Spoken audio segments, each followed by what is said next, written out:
Hello and welcome to the 100 Indie Artists Project. This is a music project designed for and by independent artists to help you firstly get to know some of the incredible musicians in your community, as well as get to know some insights and some tools that you can take on board with your own musical marketing journey. Tell us about who you are as an artist and your background. So hello, my name is Kitty Rae. I'm an upcoming alternative pop artist and I'm originally from rural Victoria. I guess I've really loved music and the whole performing arts ever since I was a little kid. I used to get together with my friends and my sister and I would write plays, songs, we would put them on basically for anyone who would sit on the couch long enough to watch. And then we got a video camera and that changed everything because we could record things and then show people at any time. That was very fun. And I basically used to tell everyone I want to be an actor, I want to be a singer, and that really got challenged when I got to high school. So my school was very much more focused on academics and sport than it was the performing arts, and I very much got told by a lot of people that, you should really use your academics for something else, or, you could do so much more than be an artist. And I got to my careers counselling session at school and I remember writing down like singer, actor, and they basically crossed them both out and they said, if you like performing, you should be a lawyer. That's a very prestigious career. So I wish I could tell you that I stuck to my guns, but I was very much easily influenced by the adults in my life. I love my hometown and my family and everyone, but I did have a bit of a hard upbringing and I struggled very much when the arts were kind of, I guess I felt a bit separated from them, and I didn't sing for a very long time and studied completely academic subjects at school, and that kind of led me down a bit of like a darker path. I got depressed and was depressed for a lot of my teen years. And it really wasn't until I got to university when I got there studying something completely separate, studying law, and I started to meet people who were doing music, and I met lecturers who taught music and they had a sustainable career in the performing arts industry. And I realized very quickly that any industry, you've got to work really hard to do well. And I thought to myself, well, if I'm going to have to work hard to do well in an industry and make a career, why not do it doing something that I love? And so I swapped into music, and in 2020, I kind of decided that I'd love to do this professionally and to do original music. And at the time of the pandemic, which was a very, very hard time for many people, but it did give us time. And that was the point where I started to kind of I watched a lot of YouTube videos and all of that kind of stuff. And I realized how accessible it is to be able to learn how to produce music, to write and record it at home. We're very, very lucky to live in this time where the technology is quite cheap. And so I used to just go around with my partner and we would play pub gigs to fund gear. And in the pandemic, we just honed it. We just learned how to do it. I recorded a lot of music, really honed my songwriting skills and just fell in love with it all again. And that's kind of where we are now. I've just kept working. We literally record all of my stuff at home. My partner and I work very closely, collaborating on the production, and that's kind of my story to now. What musical projects are you working on right now?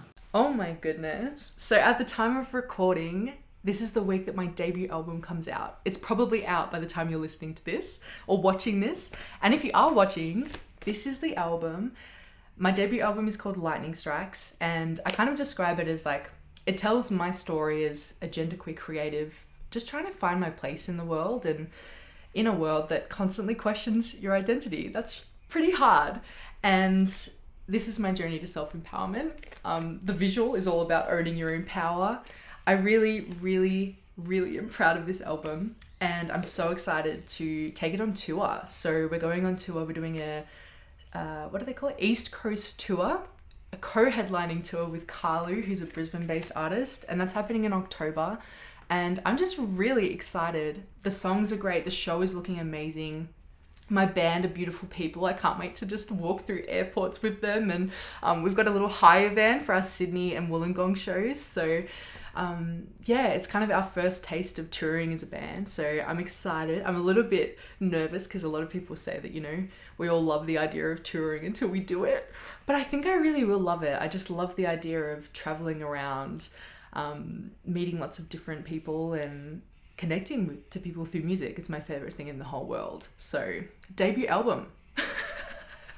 And then I'm already planning all my stuff for next year. I'm recording at the end of this month. But yeah, that's all to come. I'm trying to be better at keeping secrets about my upcoming projects. So stay tuned.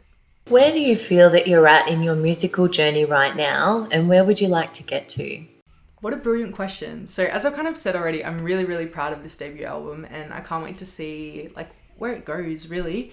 But I'm just really trying to plan in advance. So I know like Taylor Swift talks about like planning in 3-year blocks.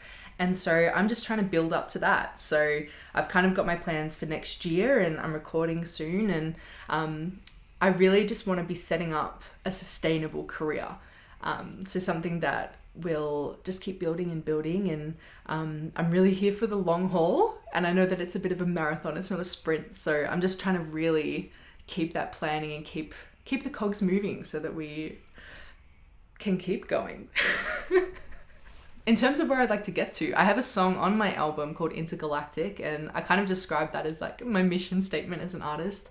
I really do have intergalactic ambitions with it, and my ultimate goal is really just to be able to travel the world internationally, meeting lots of different people, sharing my story, and also like connecting with other people who my music can help or like, you know, empower or just make them feel something, you know what I mean?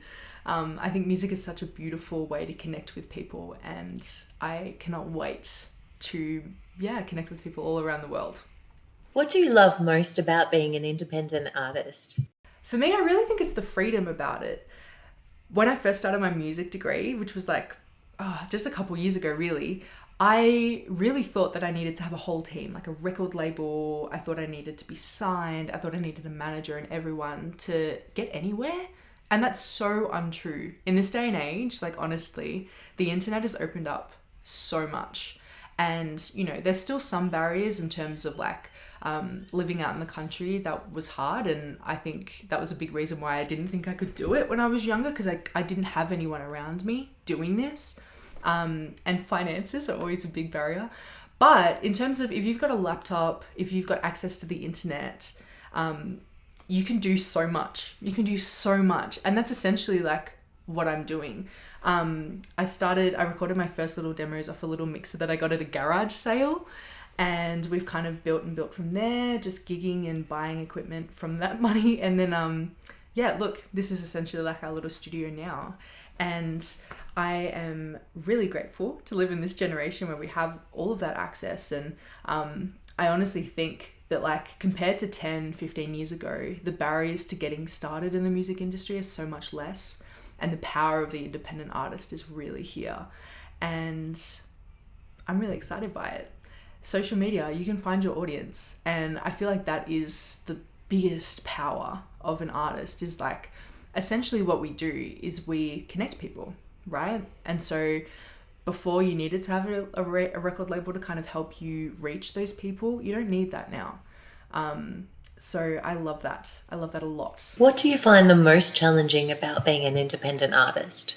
It 100% has to be finances.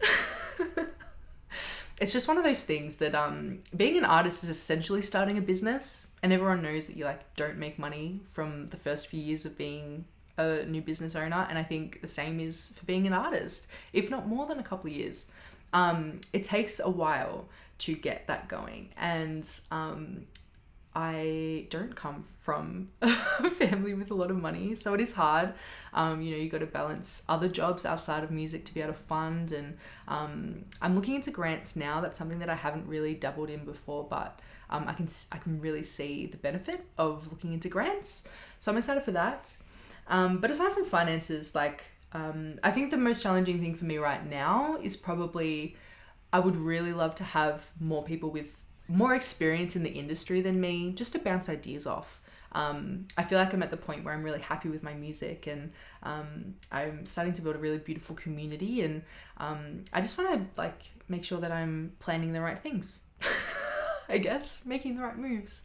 But I've got some beautiful mentors who are helping me with that at the moment, and I look forward to kind of expanding my team, but I'm not in no rush with that, because I think it's so important to vibe with the people that you work with, and I trust that the universe will bring me to the right people, and yeah, it'll all happen.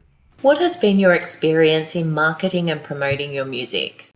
My experience in marketing and promoting my music is mainly on social media. I'm really lucky, like my music is targeted at young people mostly, young at heart people too, and a lot of them are on social media, so I find that really useful. I totally acknowledge that I have quite a bubbly personality that kind of fits social media as well, so that makes it much easier for me to make content. But yeah, I think video is kind of where it's at, and in terms of like, you know, casual friendly video that, you know, you see primarily on TikTok and Reels and stuff like that, I think that's really opened it up to people who don't have as much money too, because you know, back in the day, your visuals, you had to pay a lot of money to get a music video, and you know, it had to look really polished and professional, and as much as, you know, that stuff helps too nowadays, on TikTok, opposite, like the more casual, the more chill, it's all about just being really authentic, and I absolutely love that. That totally works for me, because I'm really passionate about that and being authentic, and so I love that. It is one of those things that I feel like as an independent artist, marketing and promotion, like ads can be really useful, but obviously you need money to do ads, so I do think about that sometimes, about how like you know, it'd be great to have a bigger ads budget just to like push more, but honestly, there's so much you can do organically and save up a little bit, get a bit of an ads budget, and away you go. What has been one thing you've learnt along the way that has been the biggest game changer for you in music marketing? I honestly think that the biggest breakthrough for me in music marketing was when I decided that I honestly don't care if people think that I look silly online. I don't care if people think that I'm cringe, because honestly, the content that I'm making, it's reaching the people that I want it to reach. And if I can make one person feel a little bit better about their lives, or I can just brighten someone's day a little bit, connect with one person, I'm reaching the people that I want to reach. You can't please everyone. And I honestly think that starting to work on my people pleasing, I'm a recovering people pleaser, but starting to work on that and realizing that I genuinely cannot please everyone, so just focus on pleasing the people that you genuinely want to help. That's helped me so much. What has been your experience with building a fan base, and what have you learnt along the way? In terms of building a fan base, I think the biggest thing for me, the biggest thing that's helped me was definitely working out my why as an artist. So like, why am I making music? Who am I making it for? And what am I trying to do with it? And for me, it very much comes back to, I really believe that music is a key way that I can help people. And that comes back to everything. So I'm always thinking about the people that I am trying to reach through a song, or what I'm trying to tell, like what I'm trying to share with someone through a song. And working out that and getting a kind of clear vision around the work really helps you when you come to promote it, because then you know who you're making it for, you know why you're making it, and so you can actually talk about that. And it's easier to make a video when you know who you're making the video for, if that makes sense. So that's my biggest thing, is like, once you find your authentic reason and you share that authentic reason, like, that attracts people. People love, people can sense it when you're being truthful about like why you're doing something, or how you're going about it. And I think that people gravitate towards that. So that's been my biggest learning. Earning an income within music can be very challenging and often requires a diverse source of income streams. What are some of the streams of income you have relating to your music? Cool. Being really transparent, I don't make money off this project yet. It's all about kind of breaking even, and then anything that we do make kind of just goes back into it. we invest in the next project, in the next song, in more marketing. So just being really transparent about that. I think it's really common. And the streams of income that we do have, so obviously there's like songwriting royalties, there's performance royalties, there's performer royalties, so many. And if you're an artist, I'd strongly recommend that you go and check out like APRA AMCOS, PPCA, because it's passive, really. You've already made the song, you're already performing it. That's just helping you get the money related to that. Then there's obviously like streaming and stuff like that. I find merch really, really good. I love making merch, and I find it's kind of, it's an investment. You've got to pay money to get it made. But if you sell it and you sell it, at your shows, you can make money off that. And that's probably where we get the most money. I also find I think a lot of independent artists and upcoming artists price their shows really low. A lot of my peers do like $5 or $10 shows, and I don't know why. I think if people like your music, they're quite happy to pay $15, $20, $25 even to see your show. So I'd strongly recommend if you're a 4 to 8 person band, don't pay $5 ticketed shows. If you're the one kind of, if you don't have a guarantee or something like that. I always try to budget based on I will work out the expenses of the show. So how many people I have performing in my band, how many people are performing in the supports, what am I spending on getting the night going, the tech, all of that, add all of that up, and then work out how much the ticket price should be based on the capacity of the room, how many tickets I'm planning on selling, etc. And I think that's a massive thing that a lot of independent artists kind of don't look into enough, because you doing shows, you should make a bit of money. You should pay yourself. You really should. And I think that's really the main ones. Somewhere that I'm looking into a little bit now, and I'm really open to, is brand deals. I had my first little brand deal with a beautiful Melbourne-based company called Grateful, and they sent me a little jumper, and that was lovely. And so I'm looking into that, more of that kind of stuff, which also TikTok kind of lends itself to. But that's my kind of main forms of income from music. I think if you think of any others, let me know. What advice would you give to an artist that's watching or listening to this who is beginning to embark on their own independent musical journey? I think some of the best advice I ever got given really early in my career, before I'd started, is I felt like something needed to happen for me to make the jump. There was going to be this magical line that I crossed where I could start calling myself an artist or a singer or a performer. And someone told me once, they were like, when you introduce yourself, why do you say other things? I was talking about my other non-music jobs that I really didn't like doing, but that's what I would say first, because I felt because I was getting my financial income from them, and that's where the stability was coming from, that's what I needed to tell people I was doing. But the reality is, if you want to be a singer, tell people you're a singer, and they genuinely start to believe you.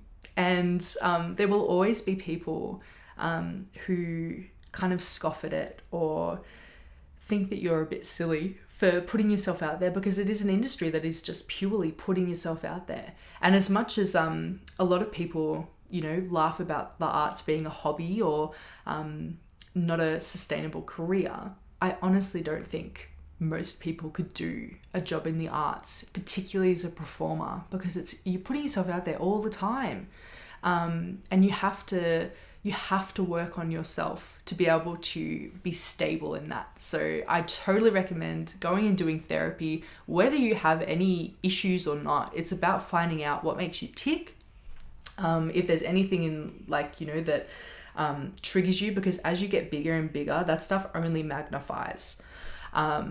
And the challenges only get harder. And so if you try to tune in with yourself as early as possible, I honestly think that makes it easier as we go through it. And I'm still very much in the early stages of my career. But I already feel that there's a point where you people start to look up to you, as they look up to, celebrities or bigger artists than you. They will look up to you like that. And I think It's important to be able to know who you are in that instance and have your boundaries too. Remembering that you are human and you can only be human. That is our one option. So don't be too hard on yourself, and just have fun with it. If it starts to become not fun, take a break and actually reassess why you're doing it and what you're doing, whether you need to delegate. I feel like I could give tips forever, so I'm gonna leave it there. But just have fun. Make sure that it remains being fun for you. And I just wanted to say a massive thank you to the 100 Indie Artists project for having me along on this. I think this is a really cool little project, and I'm really grateful to be involved. So thank you so much.